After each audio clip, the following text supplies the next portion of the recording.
So, pre-acting, you still doing a bit of acting now, or? Yes, Yeah, yes. yeah. There's a new show coming up. We wrapped up the the final auditions on Saturday. So I'm hoping by the end of this week, I'll get a call from the director saying that there is a role for you. Yeah, cool. And that show is going to open. It's going to be a big show, about 20 odd people, and it's going to open on, I think, the 28th or the 29th of November. Right. And it's going to go till about the 9th of December.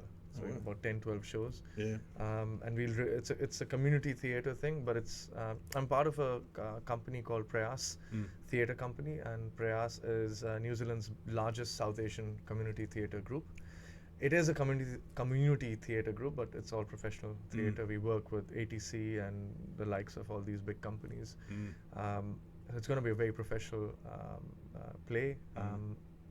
The big thing about this one is Prayas is coming back after 2020 with its proper production, like big scale production. We're famous for ensemble, a big ensemble as in and 20-25 people in the cast and crew, and presenting stories from South Asian continent.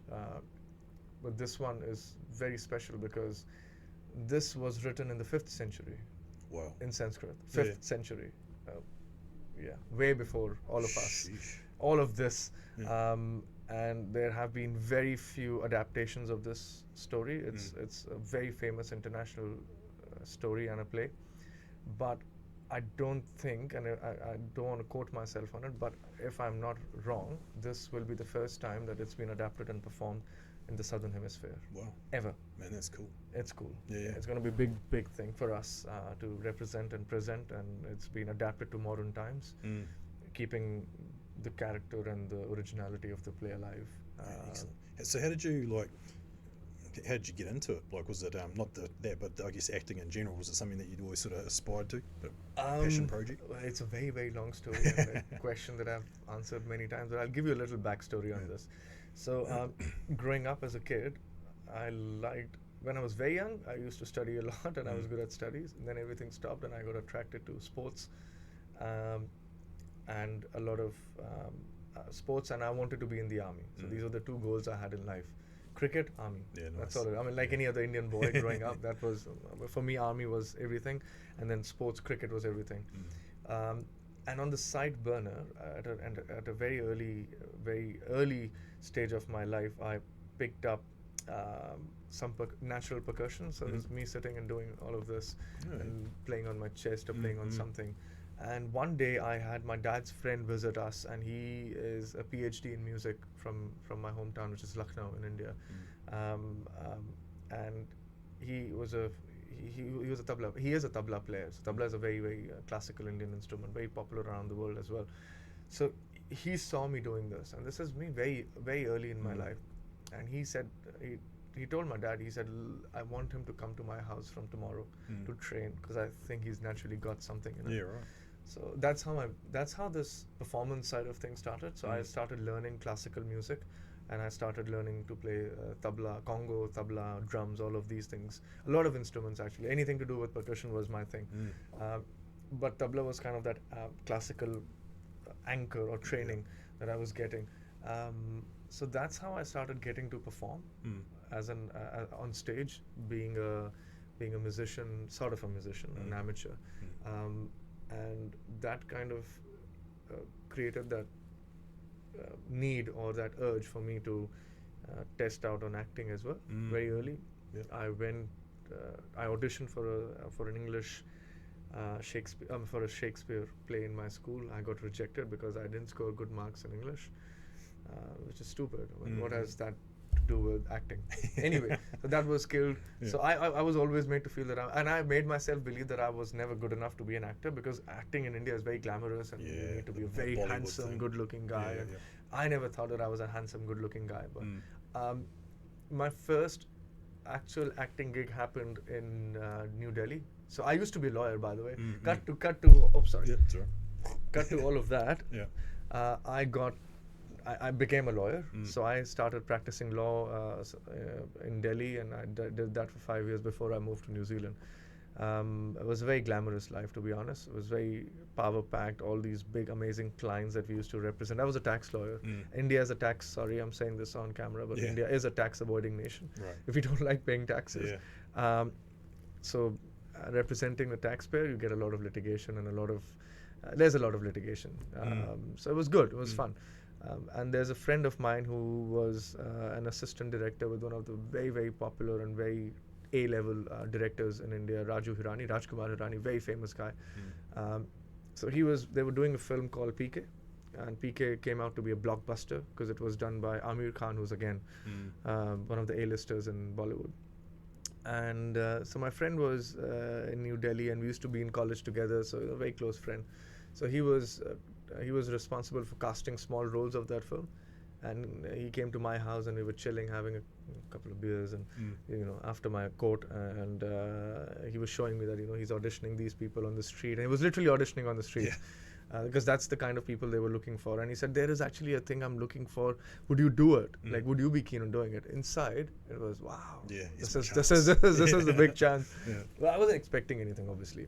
I said, yeah, I'll do it. And inside, I was jumping all around. So that happened. So long story short, I got a role in that movie. It was a very small role. I auditioned for a 20-second role, but the director liked what I did, and I was a 1-minute role that we shot for. Unfortunately, it did not land in the movie. It was edited out.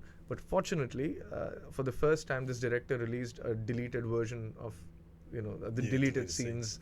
So on the CD, and I was like, wow, that's amazing. CD, a compact disc that we used to old times, back in the day. DVD back in the days, And I was like, wow, and it became one of the most famous deleted scenes of that movie. So that is where that spark arose, and then New Zealand started happening, and I said, look, there's an opportunity for me to go to New Zealand. To be honest, career-wise, at that point it was the worst thing to do, because I'd worked very hard, and I was at a point that I was going to be a partner at a very young age, and I'd worked really hard. And when I say worked hard in India, it means about 17-18 hours a day, 5 years straight with 2 holidays. That's about all it is.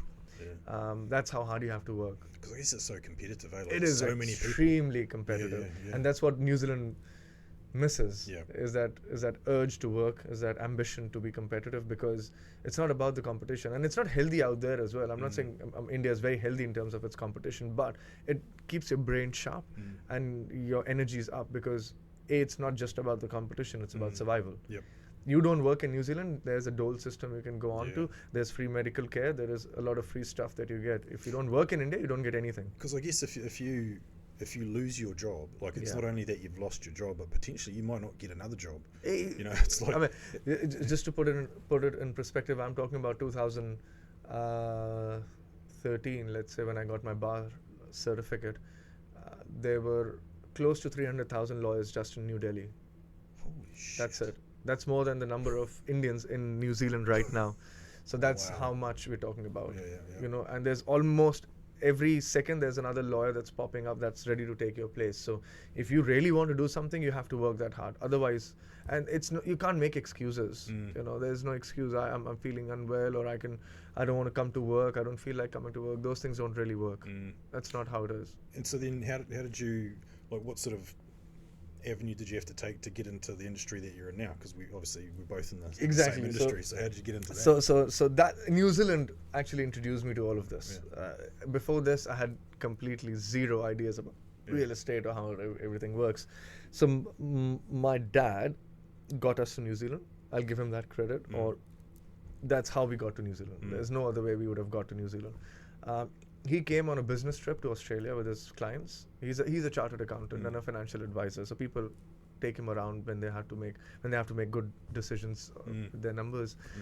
So he got to Australia, and from Australia, they had about a 10-day gap before they went back to India. And the guy said, "Sir, do you want to come to New Zealand? Let's just go." And back then, it wasn't that difficult to get a visa, which is very difficult now. So they just literally came from Australia to New Zealand. My dad fell in love with the place. So on his way back to the airport, and I'm not saying this to brag about anything. On his way back, because there's a reason behind it. On his way back to the airport, he bought 2 apartments on Hobson Street in a building. And the building that he bought into, he got close to the guy who had the management rights of that building. and that's how this all the real estate side of things started. So I came to New Zealand. Obviously, I had to find a job. So I got a job in different places, Spark and some other companies. And on the back burner, my dad was getting into this real estate management right thing. And he is a real estate investor, so he likes to buy properties. So we bought our first property or building management or management right business, which came with properties and building on Liverpool Street. And he got to manage that building, own that building, and then I got into managing that building and running that building and making sure we run the business right. And that's how I started picking up this business. And when I came in, I was already introduced to it from the people I was talking about that, introduced my dad to it. So they had a couple of buildings they were managing. So I learned from their managers of what aspect property management software is. That was my first introduction, what property management is, what building management is. And then one thing led to the other, and that's how it started growing. Then I managed, I went, after I was done putting that business into place, because that's my forte as well. I have law and business as my background. So when I got everything streamlined, I said, look, there's nothing else that I can offer to this business anymore. So I went out to another thing with AMP. I wanted to see how the financial sector works, so I joined AMP as an advisor. And very soon I was pulled back into another business that these guys started doing, and they said, look, we want you to help set up this. And that was again building and property management. So that's how I started, on the back burner. This was always the thing. And then back in 2020, just before the pandemic, a recruiter got in touch with me and he said, the Auckland Council is looking for somebody to lead their consents team. And I've gone through your CV, and after speaking with you, I think you'll be a great match for this opportunity. And I was like, wow, that's a good opportunity actually, because it gives me my legal, I can use my legal knowledge, and I can also use my management skills. And I said, but I asked the guy, I said, are you sure? Because don't you think I'm a bit young to the country and to this job? And he's like, well, that's exactly what they're looking for, somebody with fresh energy and a good mindset to run this place. I said, okay, cool. But as soon as that was happening, the pandemic hit. And then remember, they put a freeze on all the hiring, and everything works out in the best ways. I was feeling really gutted. I said, no, that was a good opportunity lost. I didn't know that you worked for the council. Did you actually work for them for very long, or did it not happen? With the council? Yeah. No, I never got to work with the council. Right. So I was on my last round of meeting the director for the role, and that was the last part of the interview. Up until that point, everything was solid. So I knew that I'm getting this job. And it was a very good, high-profile government placement that I was going into. So going into the public sector was never in my wildest dreams a possibility, or even a thought that I would go into the public sector. But it looked like a really good opportunity. Never happened. You might have actually dodged a bullet with how things are going. Yeah, exactly. So see, as I say, everything happens for a good reason. And then I went, during the pandemic, I picked up a job in Vodafone and that job landed to me because of the guy I used to work with at AMP. He was my manager. I didn't really wanted to do the job, to be honest. I did not want to go back to doing something like that. And I always felt this, for me, I need to add value to what I do. I don't want to work at a place where I can't add value, because it's not fair. So that was a 12-month thing, and it happened during the pandemic, and I was just happy and grateful that I have a job. Not that I needed one, but for me as a human being, it's important to work. That's the conditioning. Then I went to India. My grandma had passed away, so I had to go back to India. And as soon as I got to India, we got stuck because the borders were closed. India was going through that massive second round of the pandemic, the second wave, which was very deadly and lethal. So I was stuck in a room for almost 4 months. Out of the 6 months, I got stuck in India. And towards the end of it, an opportunity came from Impression to be the business development manager. This was about September, around August, September 2021. So that worked. I got the job. Funny, Robert, right? So I was in Rotorua for my MIQ in Sudima. Very beautiful. I had the best time in my MIQ. Unlike my other family members and friends who were stuck in a hotel in Auckland CBD, I was very happy because I had a room which had massive like 2 double beds in it, a massive window which opened to the activity area, which was a big open car park. So you could actually see if the car park's open or not, or there are people in the car park or not. And yeah, I mean, I had fun. So I did not know that Robert lived in Cambridge at that time, obviously. Yeah. So he said, like, look, I want to meet you before we can like finally sign the thing off. And I said, great, I'm finishing my MIQ in Rotorua on this date, but I can only meet you for an hour, because that's what I've been allowed. But I cannot go back in. So I'll get out with my bags of the hotel, and then the bus will take me to Auckland, because that's the only way I can go to Auckland, because people are not allowed to travel between the cities. Such days. And my final rounds of interview happened outside in Robert's car. He drove from Cambridge to Rotorua. We were sitting outside the hotel, and it was pissing down. It was cold and it was raining, and that's how it started. Very soon I took over as the general manager in about a month's time, because the ideas I had and the vision that I was seeing for the company, they were more relevant for me to be in that position than being a BDM, because I couldn't have implemented all of that. And that's it. And then a few months ago, I got to become the CEO. So that's how this whole journey, I mean, in a nutshell, and this is how I landed where I am today. Mate, it's a cool story, and you get to see you could see it unfold there as you were sort of working through, even from back in the acting days and then the professional days and stuff. And that's cool. And Robert, I've always liked Robert. He's a good bugger, and I think he's a really good judge of character as well. You know, like if he likes you, then you're generally a good person. I hope so. Yeah. I mean, I just love when every time he says "bloody marvelous." You know, you've done a good job, and that's a cool thing. Bloody marvelous, mate. Yeah, that's his when you get to hear that, it's. I mean, see, and it's good working with Impression, because when I came to the country, everyone told me that Impression is the property management company in the CBD, that, you know, this is the company, this is what we should aim for, this is where that's the quality we're looking for. So almost a full circle that I actually now have the opportunity to lead that company.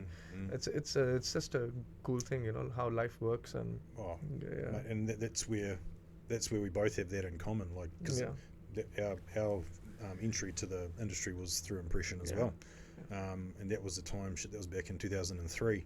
So in about 2 months, it's going to be 20 years. And I was thinking, shit, wow. I was like, fuck. That's a long time. That's a long time. Tell me about it. But you know, back then it was, you know, we'd manage a building and you do the rentals in the building. Yes. And that was, mate, we had a great time, you know. That was a fun model. Yeah, I missed that model. Yeah. And we had a great time living in the city. I think we just started having kids then as well. And you know, and we got to, I think we were there for a couple of years at least. Before we moved on, but we had a great time. It was quite a young crew back then as well. And then we left to do some other things, but I was always sort of kept an eye on what they were doing. And mate, they had a massive growth period. You know, all of a sudden they were, instead of managing like, you know, a couple of buildings, they were managing bloody 15 or so, and then they had like hundreds of apartments that they were managing, and it was cool to see them, you know, really take off and do really well. Impression's got a really good history if you think about it. It's been 23 years, and currently we are planning our next 25 years of the business. Well, there's an event I will invite you for. I'm just putting it out there now that we are going through a bit of a rebranding and a cool transformation of who we are and the new us. And we're planning to get to a small event in September. I'll keep you updated on it. It'd be great. For you also, it'll be good to see, because you know, you've been there at the early stages, and it'll be cool to see, you know, how you feel about it now. Absolutely. So get some feedback. It'll be good. No, that's good. And so, like, what did you, obviously being a property management company, like, because one of the other things as well that happened with us in 2011/12 was Impression decided to get out of the building management side. And so they came to us and said, oh, would you guys like to take over the buildings? And I was like, bloody oath we would. It was a huge opportunity for us at the time, and I think we ended up with about 6 out of 9 buildings that they had at the time. And cool, and we brought over some of the staff and that sort of thing too. I think like they just wanted to focus on their property management side and, you know, really grow that. But how did you find, you know, having essentially both aspects, you know, property management and building management? Do you find that's quite a challenging combination? Just before we started this we were talking about building management and the challenges in building management. Yeah. To be honest, it does get challenging, and the challenge happens for you, for me personally, or for you as the position. It happens when you have to divide your time between the two spaces, and building management is more about managing people in terms of the expectations with committees, the politics, the unnecessary stuff. That's the challenge. Yeah. Because building management side of things, for me, it's more about managing all that unnecessary stuff. Property management, I would say, is still way more organized, only because we have proper structures, and it's more internally managed compared to building management, where there are so many external factors that it's just really hard for you to keep balancing the time that you're spending on maintaining that in terms of the return that you're getting on the time that you're spending, and the return of the time you'll get spending on the property management side of things. I think that's the biggest, in a very practical sense, that's the challenge. But that's how the job is, and that's how that's what my job is. And for me, managing stress is not, for me, this is not as stressful as what I've seen very early in my life. So I always tell people in my team as well, you guys are privileged. You don't know what stress is. And you should understand at this age that this is the time that you can work and do things and be more ambitious, maybe. I think another aspect of what you're saying there around the differences between the two is that in property management, you're dealing with one client. Now, that client might own one apartment, or they might own 30 or however many. With a body corporate, with a building, you're having to deal with the committee, and there's multiple owners on that committee. And dealing with one person to get one answer is relatively simple. Dealing with a committee to get an answer, or a directive. There's a body corporate. Yeah. There's a committee. Yeah. And then you've got the residents who are not part of the committee, and then you've got all the politics behind the scene. Yeah. It's quite a complicated mechanism to get your head It's a completely complicated environment. And I think, and you do this on a very, very big scale. We have a few buildings. We've got a lot of buildings, and I always, for me, I think we both will agree on it, is the productivity ratio, the time to productivity ratio in handling situations like, it's not one dimensional. Like you said, property management is still, I think, one dimensional, because there's an owner, there's a tenant. That's what you're dealing with, right? Sometimes you have to deal with apartment building managers, or you have to deal with the body corporate, but it's again very one dimensional, and you have more control. And there are rules that have been defined, there are laws that have been defined, even though you and I might not agree with all the laws that have been made or policies that have been made, but it's still manageable. Like you said, with a building management environment, there is utter chaos. It's trying to make sense of that chaos and trying to manage that chaos. Exactly. Because quite often, we don't actually have any authority to really act or make decisions. We've got to, largely our job is about finding information and getting people to make decisions so that it can happen. I think managed chaos is probably a good way to look at it at times. It is. Not every building's like that, but there's a lot of buildings out there that are. You don't need a lot. You need one. Yeah, that's right. You need one of those buildings to rip through your time, and rip through your calendar, and just. I'll give you an example. And I'm happy that I'm not spending that much time in this one building. I obviously won't name the building, but this building has a lot of avenues to it, a lot of dimensions to it. One aspect is that it's a mix of residential and commercial. That's one problem. The other problem is the committee itself is, now the committee is very much in sync, but it's been a dysfunctional committee. The committee and the body corporate do not see eye to eye. And then you had from my end, the building manager that was hired to do the job was amazing, in the most sarcastic way I can say it. So now you think about and with your experience, now you know how much time, energy was wasted, not invested, wasted to keep that business alive, with the threat of losing it anytime. And that's the other problem. You spend all of that time, a new committee comes in and they say, "Oh, we're not happy with you. We want somebody else." Right, and that's one of the I think one of the worst things about, I mean, it keeps people honest, but at the same time, when you're putting in so much effort and time, you know, investing with staff and, you know, possibly equipment and things, and then it can just be pulled out from under Any you. moment. Any moment. It's like, that can be quite disheartening. It is. Yeah. And I feel that's the change we really want to see as an industry. I'm all about not locking people into contracts. Our property management contracts have no locking period in it. It's just fair 4 weeks notice. If you don't like us, you can leave anytime you want. I don't think it should be replicated in a building management environment, which people are going to now. Every new quote you send, they're not happy with a 2-year clause or a 1-year clause. Even a 1-year clause is too much now. I understand that you want to get rid of somebody if you're not performing. But building is a very complex environment. You need to, especially even if it's a brand new building, it is a complex environment. You need somebody to understand a full cycle of the. I always say you need to go through a full season of the building to know the building. You know, you need that 12-month period to see how it's going to react in different environment, weather, systems, maintenance, everything. You need to go at least 12 months to see how the building is. And quite often that can be just to understand the building. Just then, to, you yes, then you want exactly. another year to be able to implement plans that you have. I mean, you need first you need to adapt to it. Then you there's one life motto that I follow, and I keep talking about it on my LinkedIn as well. Is adapt, we improvise, and then we excel. And with the building management, it's not a 2-month process. It's not a 3-month process. It takes a couple of years to get to that point.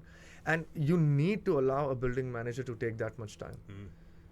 And then provide, because like we've discussed this before, not on this, but before that, these are buildings that might be worth 20 million, 30 million, 100 million, or maybe $500 million, right? And you want a building manager to take care of that building. Would you not allow somebody to get used to that building before you can rely on what advice or what you need to trust them, right? And if you're telling me that you can build trust in a month's time without going through the whole cycle of the building, it's naive to say it. Yeah, I think that wouldn't necessarily be true.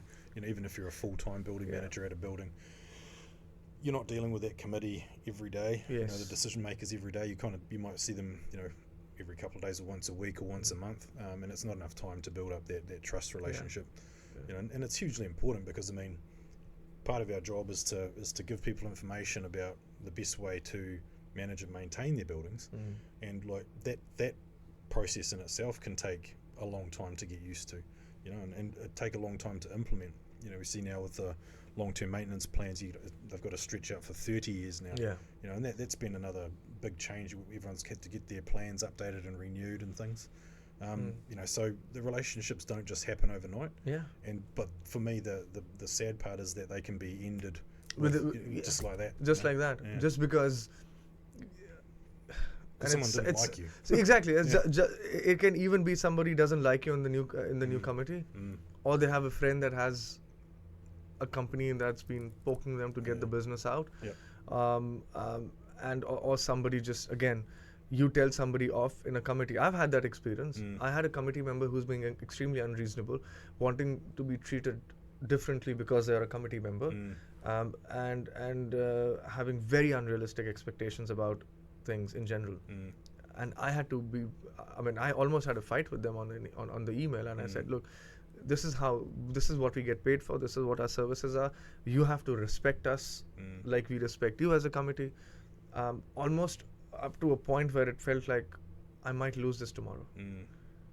And as a business operator, it's not good to lose business in those conditions, right? And sometimes you do have to, you know, but you have to put your foot down and say, look, that's it. There's a limit to it. I mean, no one wants to lose business, but at the same time, you don't want to get, you know, constantly feel like you're getting shafted.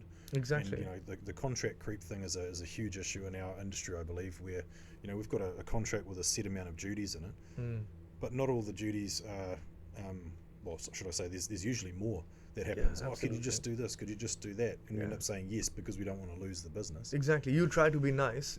And I'll be honest, it's sad. I mean, I'm sorry, but I keep using this word sad because that's how it should be described as.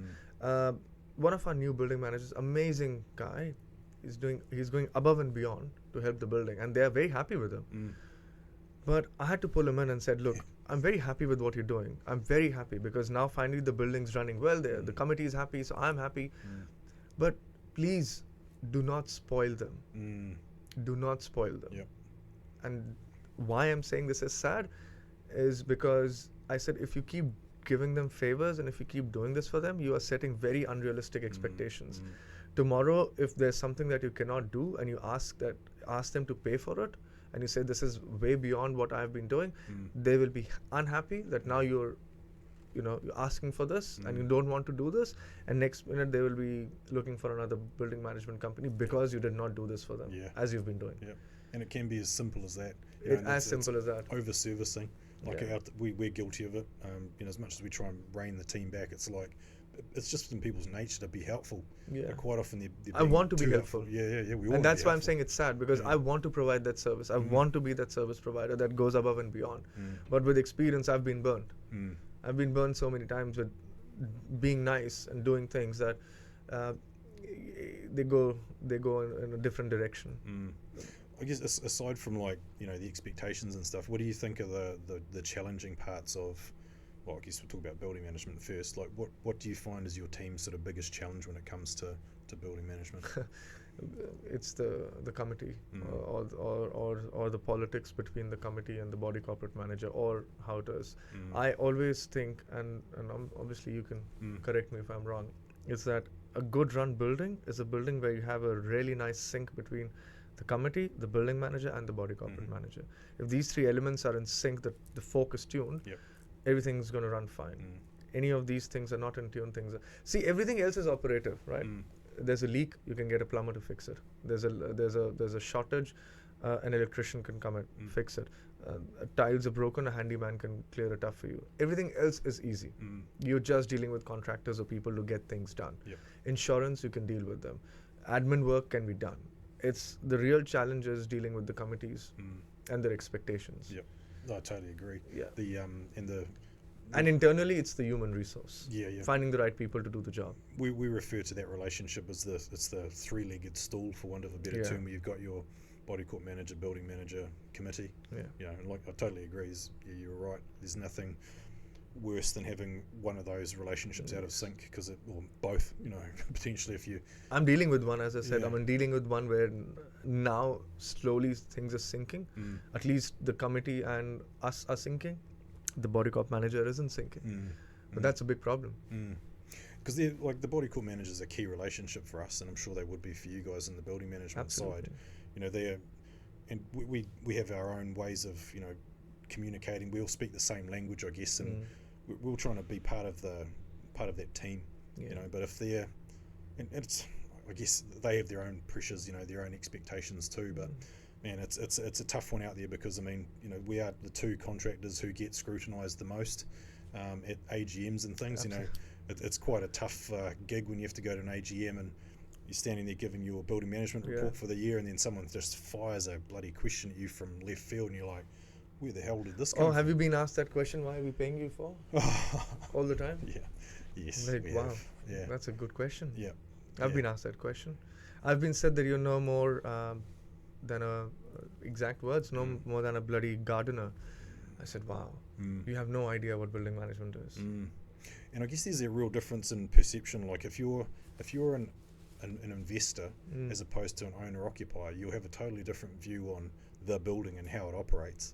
If someone that lives there is probably going to be a little bit more invested in how things are running, but they'll also probably back you up if if the shit hits the fan. Whereas an investor is purely looking at numbers, trying to reduce numbers and cost. And see, that's where the problem also comes when investors come to be part of the committees, because their sole agenda is, how do I maximize the value of my capital investment without spending money to maintain it.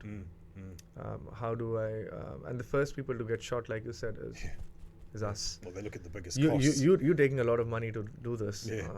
And a lot of money might mean $50,000 a year to run a building which is 25 floors and has 200 apartments. And then it usually costs almost that's not even minimum wage if you think about it. Exactly. And I think that's one of the big misconceptions around what we do, is that the expectation is that we are available 24/7. Now that's not entirely realistic, and I guess why we've structured our company how we have over the years. We have the after hours, we have weekend rosters set up and that sort of thing. you can't expect someone to answer their phone at 3 o'clock in the morning and then get up at 6 or 7 to go And to do the work same job. and do the same job. It's not sustainable, like they buzzword all the time. But it's. Yeah, I mean, I also don't want to sit here and bitch about it too much, because there's plenty of positive stuff out. No, absolutely. Like, we find that like the team, like all of our staff, they really enjoy the role because there is so much variety. Like, you're dealing with different contractors all the time, different owners, different tenants, but there's problems that come at you out of left field, and it's quite rewarding to identify a problem and then provide the solution for it.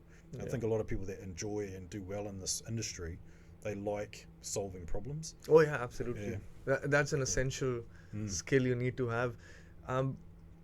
If you go on my LinkedIn page, recently I posted something about people, productivity in people, the essence of leadership. That's what I just wrote, a small thing, because I realized I know this, but sometimes when you just think about things and you feel like, oh, okay, that's actually making more sense, is no matter what, as leaders, no matter what we keep talking about, numbers and stats and technology and other things, we need to realize and go back to the fact that people are the most important part of everything. It is everything is people centric. If we come back to that thinking and thought process, things will start looking good. Like you said, your team enjoys doing that. Sustainability, all of that has to do with people, right? I'm struggling with the fact that I cannot send some of my building managers on leave, which I really want them to go on leave, but I can't, because I can't sustain to send them on a leave. I mean, they are going on their normal leaves, but I want building managers to take more leave than property managers, because they're dealing with people every day. And these are the people that can either make a building a very nice place for everyone or ruin it. I personally feel that we need, you can, because you've got a big setup, right? We don't.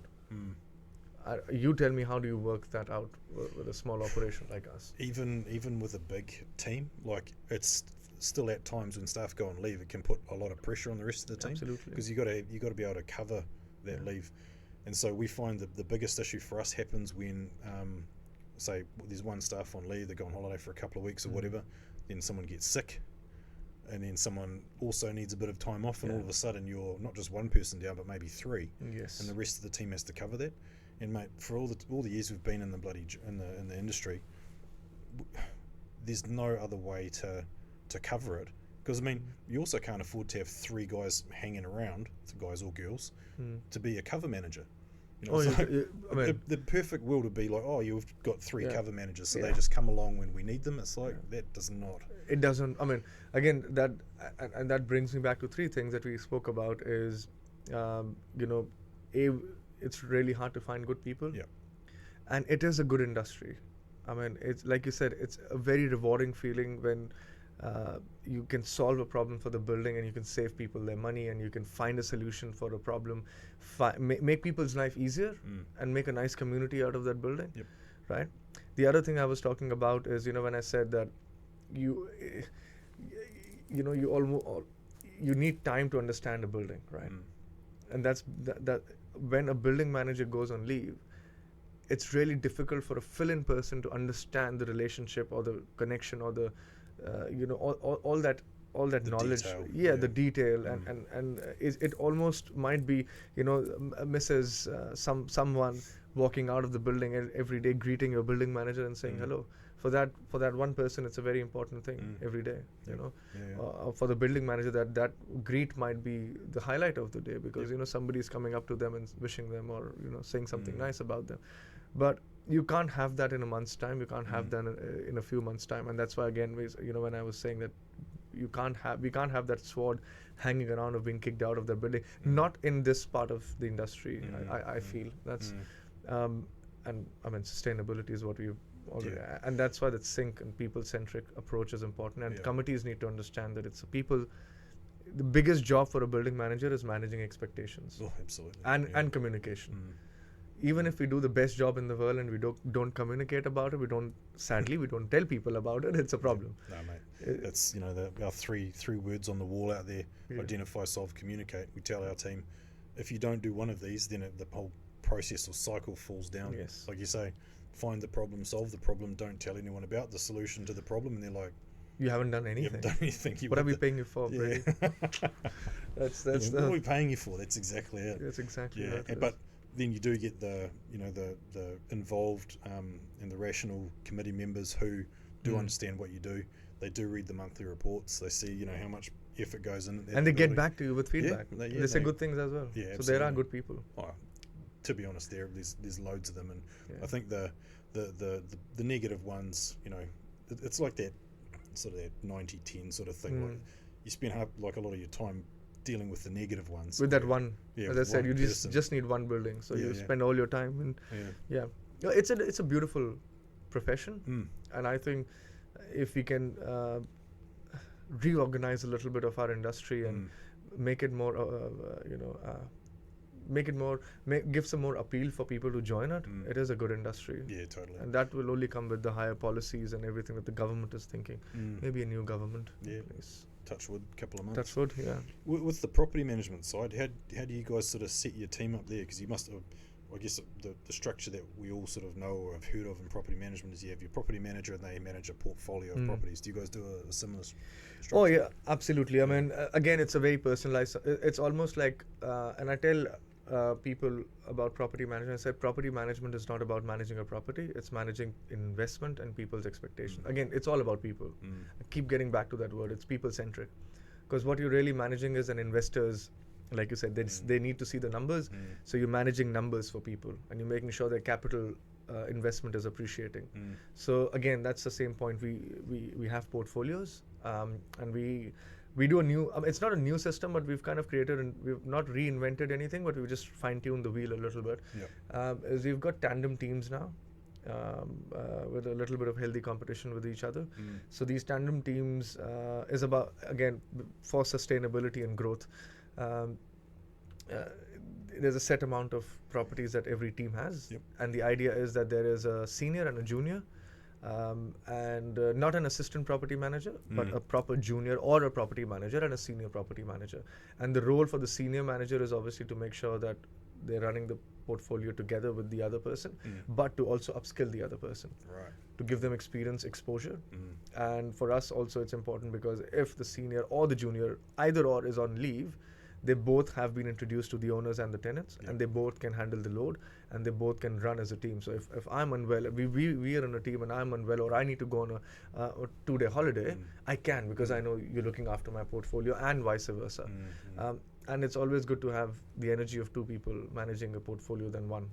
So we, instead of giving a big portfolio to one person, we've given a bigger portfolio to two people. And it helps us because it's really hard to find good people these days. I might as well upskill and grow my own team to make them more efficient in what they do, and they should feel proud that, okay, we started maybe as an admin and now we are a property manager or a senior property manager. Well, they see progression. Progression, absolutely. And they see opportunity and growth. So would the junior be doing slightly different duties to the senior, or do they do the same thing? I mean, see, depending on experience. For example, I'll give you an example. So let's say Team X has a senior property manager who's been doing this for, let's say, 5 years, and you've got a junior who's been doing this for 1 year. So they're kind of doing the same job, but we split it based on strengths and weaknesses. So the teams put down their strengths and their weaknesses, and they identify, okay, maybe this person is good at dealing with owners and tenants, so let's focus on improving that. And this person is good at dealing with the contractors, getting all the compliance work done, doing the inspections, doing the viewings. So they focus on that. But again, for me, I want my teams to run this as a small mini business. So that's the kind of new thing that, as I said, I've done is this is your portfolio, this is your business. Come up with a plan of how you would run your own business. I want to see your personality behind how you run this. Obviously, we have set guidelines and we have certain BPPs that they need to follow, which is good for us as a business, because we also want to see what's happening. But for them, the accountability is theirs. That's what I want people to be more accountable. So yes, there is an overlap of responsibilities, Or there is also, okay, the junior needs to be trained to deal with a certain kind of, for example, tenancy tribunal cases or applications, right? So the junior might not be as equipped or experienced as the senior in dealing with complex tenancy tribunal situations. So it's that split where they learn from the senior about how to deal with it and eventually get trained and experienced to deal with a situation like that. It's cool. Like, I really like that. I like the fact that you've got, that support mechanism and that the ability for someone to learn off a more senior like that. And what we were saying before about the building manager going on holiday, you have someone there that knows what's happening within that portfolio. Exactly. You don't have someone that's like rabbit in the headlights. Yes, that's awesome. And we want the same thing to happen in the building management industry, but as we don't get paid enough to have that kind of a model for building managers, which will be an amazing model to have. To have a tandem team running maybe 2 or 3 buildings together. You need the scale to do that, I guess. It's probably easier to do that with, say, if you had 30 buildings rather than 10 or whatever. But exactly, we've been sort of toying with the idea of potentially running specialised positions within the portfolio, like having someone that would specialise in doing long-term maintenance plans, someone that would do BWAF compliance. We're going through the stage at the moment. We're just asking feedback of the team to see, if it's a good idea, if it's not. Getting some really good feedback, mixed feedback, which is good. But I think we can do it with our size because we can have people looking after certain elements. They do it across an entire portfolio, not just their own little one. So. But there's good and bad sides to it, I think, and we're just going through that phase at the moment of getting the feedback from the team. Is it a good idea? Some say yes. Is it a bad idea? Some say yes. So we kind of toying with that sort of thing at the moment. Just throwing it out there, maybe try and ask them, what do you think is the right way of doing it? You'll be surprised. You'll be surprised of what comes back. Yep. That's what and this idea of having a tandem environment actually came out of the team, because we've been experimenting with a lot of ideas in the last 18 months, and with people leaving and HR issues and the environment around the business changing, as in the external environment of the market changing. This time, my CEO Jack and I, we said, look, what do we do differently to make this exciting and more engaging and more accountable for our teams? I instead of hiring new people, I want our people to grow. What do we do differently? And we said, so the idea was, let's go to the team and ask them what they want us to do. And they said, and we had already been testing this tandem environment with one property manager, and surprisingly they all came back and said, look, it'll be great to do this. I said, cool. If you guys think it's a cool thing to do, let's do it. Because it's not coming from you. You're not telling them that we need to do this.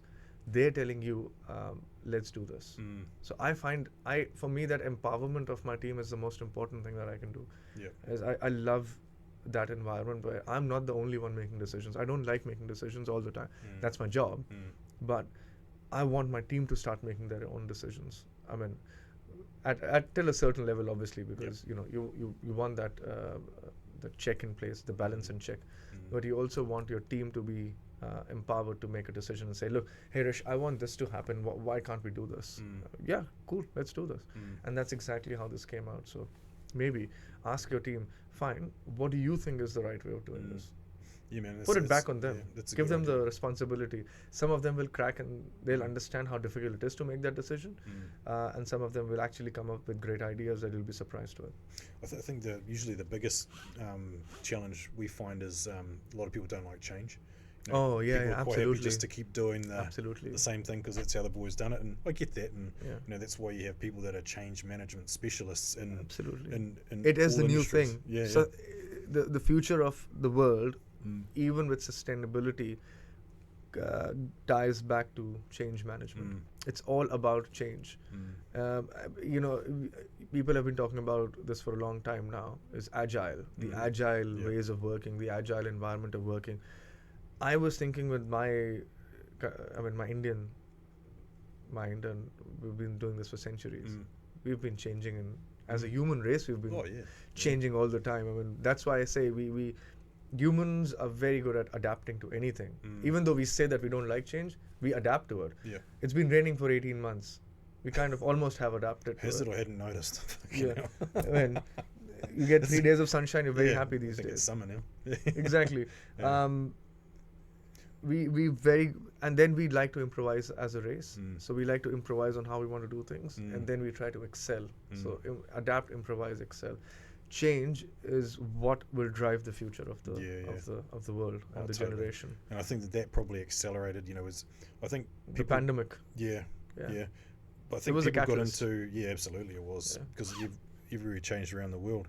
But I think people back in the industrialized times, like after the war and stuff, where people were doing, specific tasks, specific jobs, like churning out like production line type stuff. I think that's when people got into the ingrained habits of like, no, this is going to be, I'm going to do this job for the rest of my life. Yeah. I don't want to change.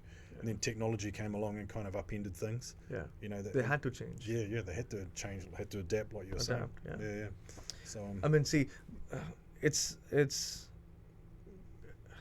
I don't know if it's a bad thing to say, but you need followers and leaders in the world. You have to have both. You can't have a leader and no followers, and you can't have all followers and no leaders, because the world will go into a chaos.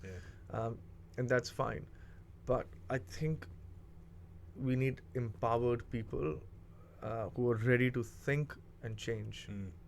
You just cannot. This new era, I think the next 20 odd years or 25 odd years of civilization cannot survive by just followers or just a basic thing. People need to be ready for a change. Like we saw in the pandemic, we had to change. There was no other choice.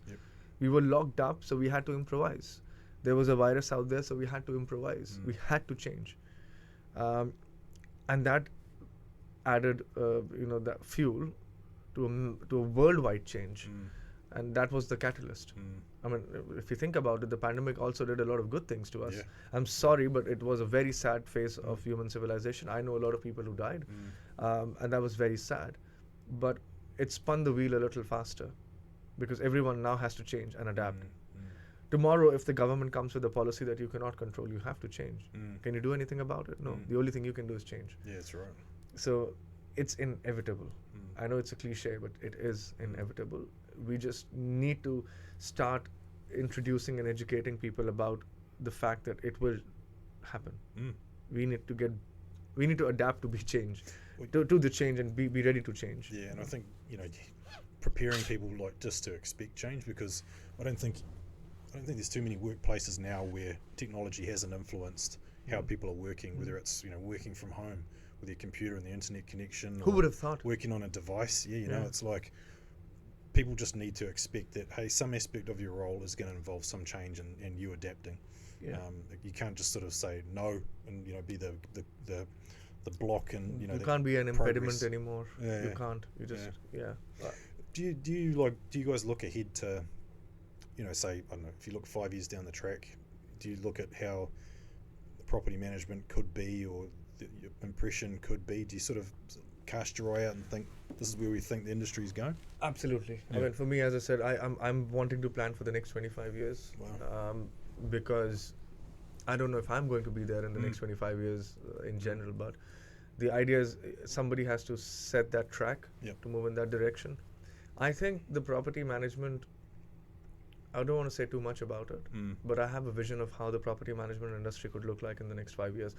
But if it will happen in New Zealand by that time, I'm not sure, which is not good, because the world's very quickly changing the things. For example, I can give you an example, and I don't want to say this because, again, it's cutting down human resource, but that's not. But I know this will happen eventually. I can almost see it. Think about now this. I'm taking you a few years down the line. Think about a phase or a timeline where inspections are so important as a property manager, right? Now, what do you have to do? You have to go there. You have to physically have people go and inspect a property, right? What I wouldn't say I'm working on, but I'm thinking about, wouldn't it be easier if all the tenants that you have, they're on an app, which runs the it's like a tenants app. There are a lot of tenants app out there, but there are certain parameters to their inspection, and they can literally walk around with a phone and create a 3D image of their property and inspect their property and upload that report directly, You don't have to send somebody out Yeah. for an inspection. That's cost cutting. Mm. Technology taking over. Somebody sitting in Brazil can view an apartment wearing 3D goggles. Yep. You can do it VR, right now. virtual You reality can type do it right now. Yep. The technology is there, and people are selling real estate in Los Angeles. I know somebody who bought a really nice house in Los Angeles last year with the same process. Wow. They had a 3D thing on their head, and they saw the property sitting in a room, and they said, That's "Yeah, we pretty like cool, it. And it's such a cool thing." Yeah, yeah. They did not have to spend the money to physically go there, right? Just some examples. You can have an automated answering service in your property management business where all the generic things are going out, or the technology is pushing out all the reports that somebody has to manually go send. Yep. You can inspections can be automated, viewings can be automated. As I said, reporting can be automated. All of these things can be digitalized. Right now, a lot of these things cannot be done. I think the technology exists to do it. The investment can also be done to do it, but the policies don't support it. We had, for example, and this is me, sorry, but this is me going back to New Zealand as a nation that we need to change. We need to change. We genuinely need to change. We had this overseas couple who wanted to view a property. And they said, can we do a virtual viewing, because we were landing on this date and we want to straight away move into our apartment. We don't want to go and stay in a hotel, and we have stuff. And we said, okay, we were being nice. We said, cool, we can do it. Yeah, we can do FaceTime call with you, and we can show you the property, or a WhatsApp call, whatever works. Said, cool, let's do a FaceTime. Our property manager showed them the whole property in detail. They paid the bond. They came in, and they came on the date, and they said, oh, well, this is not the problem. This is not a property that we want to move, and this is not exactly what you showed. But to be honest, we sent them videos which they approved. They signed on it. We said to them that, look, you are taking up this property without physically viewing it. Are you happy to proceed with whatever you've seen? Yeah, we're happy to proceed with what we've seen. They took us to the tribunal. Guess what happened? We lost. We did everything right. We helped them. We showed them the property. We got a written agreement from them. We lost. Why? Because the tribunal said, any property that has to be let needs to have a physical viewing, and the people need to approve for it. It's not a law, but it's a precedent that has been set by the tribunal because of the policies. So you must have a physical viewing. You can't just have a virtual viewing. Think about it. Yeah. That's an impediment for me. Why? You build around a system which works around that progress, not kill the progress out of it. So almost you feel like you're being punished to be progressive, which is sad. It is sad, and I think that's part of trying to disrupt an industry, or anything, is being that first company or idea to go out there and actually just go, no, bugger it, we're going to do it this way. And you build in all your disclaimers you want, I guess, but unless you can get someone to sort of change one of the rules, or unless it becomes so commonplace that you start building up a whole bunch of like case law and all that sort of thing. Obviously, right now the balance between the law favors the tenants blindly. If anyone tells me differently, I'm sorry, but I've read enough law and I've experienced enough law to understand when the balance is off. It's not logical. My boss, or my partner, who I learned everything from my professional life, my professional guru, the first thing he said to me when he joined, when we were talking about law, he said, tell me what is law. I gave him explanations, and he said, forget all that. It's very simple. Law is logic. If it doesn't feel logical, it is not legal. And if it is not, if an authority or a law is telling you that, and you feeling it that this is not logical, challenge it, because it is not. It's as simple as that. And I feel that's what's happening with our tenancy laws. It needs to change. You can't favor one side than the other, because again, it's discouraging, right? So that's why I said about change. This country needs to change. We want to be leaders in the world doing all of this. We can. I don't care about what's going to happen. To be honest, I'm still progressing with this idea. I'm still thinking about it. I'm still wanting to go ahead with this. And I will do it. But I'm not doing it to kill my teams, and shrink their size. That's not why I'm doing it. I'm wanting them to be more efficient. I'm wanting this industry to be more efficient, grow up and do other things, Why not? You'll be able to focus their time in more valuable Exactly. areas, right? Build more relationships with Yeah. your owners. Do other things. There are more avenues. Property management has been taken as a very one-dimensional thing. It has a lot to it. It's investment. It's talking to owners. It's guiding them. It's learning about the industry. There's so many things that property managers can do apart from just managing simple things, which can be automated, and they have enough time to do things. You mentioned before about is there some sort of licensing coming in for property managers? Yes, I mean, the REAA sent us an email saying that the bill is going to be tabled very soon for discussion. I think it's towards the end of the year. I mean, it's been in talks for a long time, and Australia already has it. So I think maybe by next year we can get something solid out of the government saying that they want to regulate our industry as property managers. What do you think that will involve for you guys? Maybe obviously there is an existing level 4 certification from skills that my team's already, most of them are, and some of them are doing it right now, because I want my team to be certified anyway.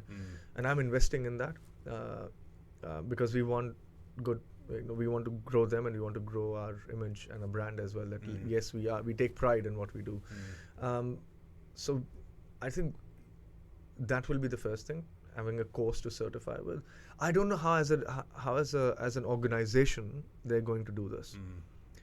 I'm thinking it'll be very similar to our Australian model, but I'm also thinking it might be very similar to the sales environment that we have, that you have an agency and then you have a branch. I think it's a branch manager sort of a thing that you have to qualify for, and other things. I don't know how the organizational side of thing is going to work, but I think the property managers will be part of the association with REA as a licensed property manager, and there will be a course behind it. Right. I don't know if they're going to tie up I don't think they should have a need to change the course, because there already is a course. I think it will more be like, okay, if you do this course, you get a license from REA to be a licensed property manager, or a licensed property management provider. So I don't know how the provider side of it is going to look like. Yeah, there'll have to be some sort of, they might do it through the Real Estate Institute, like we were saying before, and have them sort of be the they might have a property management division. Yeah, there will be. I mean, they're already assigned as it. I mean, it's on my phone, I can read it, but it's already assigned. They have already been assigned for it. So how, we will get to see more details when the bill is actually a draft bill, or the discussion bill is seen, and we can go through the points and see what they're proposing. And again, the idea is the industry involved in this decision making? If not, then why not? It needs to be. It needs to be. You cannot just leave it to the REA or other authorities to make that call or decision. You need to invite the industry to be part of this change, if you actually want a good change to any, and that's for any industry in New Zealand. You need to, any decision making should have the industry. Like I said with our teams, we said, look, like I was saying, you tell us what do you think is the best way of doing it. We will see, we will present what we think, you present what you think, and maybe we can come to a place where we both agree to something. And that will be a harmonious way of growth and progress without less and less conflict. And you get your team's buy-in, and they're more than likely to adopt. There's a positive change. Absolutely. Yeah. I guess we're gonna wrap this up, but I wanted to get your thoughts first on what you think about the short-term accommodation industry, and how that's really taken off in the last few years with like Airbnb, and I think they even have like short-term rental association and all this sort of thing. Like, as a property management company, have you guys sort of gotten into that yourselves, or has that become like a bit of a threat, or how has it panned out for you guys? Look, I think it depends. See, it's not as easy an answer. I'll tell you why. Because if short term is done right, it's a really good investment. So it pays good money. So why would you not want to do it? But it has to be done right. Right? This is something you and I can talk about as well, is what do you think is the impact of having short-term tenancies in your buildings? Is a problem. Right? So that means that it's not being done right. As a business for us, I don't think, I mean, in my tenure, I don't think we have done short-term, and we don't plan to do short-term, we do long-term. But why I'm saying it's not an easy answer, because it's with the market and the owners. You will always have conservative investors or conservative people, and you will always have aggressive people in a mix. right? Conservative people want a steady flow of income, so they will always like the long-term situation. And you have the young as in not age-wise, but young aggressive investors who want maximum return out of the thing, and they're happy to take a little bit of extra risk. They might go for the Airbnb situation. But again, the impact that it creates in buildings as an environment or a community is something that needs to be addressed, because that's where the problem is coming from. Yep. If that is done right, I think we can coexist. It's not really a threat. It is see, again, it's about adaptability. If we feel like there's a huge demand for short term and it's been done right, why don't we do it? Maybe we can do it right because we already have a good experience of 20 plus years of running a property management industry. So, industry as in a company. So we know what we can do. If we are doing short term, we'll do it the right way. That's what I'm saying. So it's not as easy as an answer, but as building managers also, we know what it's doing to the environment. Mate, I've got a couple of opinions on it too. Like, there's a company that we do a fair bit of work with in that space who do it really well, and it's like, mate, that's how it should be. And I think everybody should adopt that particular model, and their customer service side of things is really good, where the opposite side of the coin is that, an owner just whacks a lockbox on the outside of the building and just gives them the code and goes, there's the keys and good luck with your stay. The company that we do the work with does not operate like that. They have a personal touch in a lot of hand cases. hand to hand, they're actually there in person. The disruption that we get in the building is that, all these people that rent out the short-term stays, they're there for a good time. They're not there for a long time. It usually involves a raging great party or getting home late and banging around or whatever. And that's the perception and the problem of that industry, is that you get these people that come in, disrupt the building for the weekend, then they bugger off. You never see them again. But they've left potentially a trail of destruction. In some cases, they actually have. Yeah. So leave the rubbish outside, bang punch a hole in the wall of the common area, or piss on the lift, and or all of the above at the same time. All of the above at the same time. Yeah, exactly. I've seen it all. But it's whether or not we accept that and we say, well, okay, that used to be the domain of the hotels, but then why haven't they sort of pivoted more to pick up more of the short-term stay business themselves? They've kind of let it happen to them, really, the hotel industry, in a lot of ways. Yes, true, but we also, again, it's a progress thing. If somebody's come up with a cool idea like Airbnb, we can't stop people from choosing what they want to do as well. Yeah, that's what I was saying before about a disruptor. Yeah, like Uber. Yeah, like Uber. Disruptive. Yeah, but see that, but again, that brings me back to that point. The policy, instead of changing and saying, look, we will not do this because it's so disruptive and this is causing a lot of problems, how can we put safety measures in place so that not everyone's going to be happy, but everyone can have a balance of the thing. Like, for example, in our buildings, it's easy. If you're running an Airbnb operation, then you pay 10% or 20% more, so we can accommodate the cost behind it. If your property has been flagged multiple times with causing problems, then we kind of it's like we'll cancel your license to run a short-term Airbnb operation in your apartment, or a company that's not doing the right things can be asked to leave from that building. And there is a good opportunity for the hotels, like you said, to jump in and say, look, we'll be more we'll provide you more competition. That used to be their market. Now that's kind of been swallowed up, or a big chunk of it's been bitten off by the Airbnb. Yeah, but see, it's easier. Stay. It's easier. Sometimes these hotels will cost you a lot more than renting an Airbnb apartment. Why would you not? And there's ease because there's more. It's quieter in a sense for the person who's renting it, and it's not like you said. Sometimes you don't want to go to a hotel; you just want a quiet space. To do your funny business. Oh, look,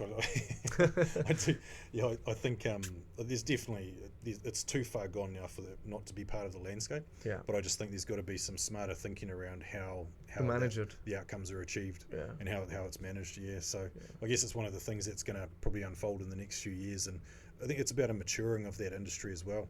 Like, industries take some time to get over the changes, to get over how it's going to work, and then you see things maturing and settling down.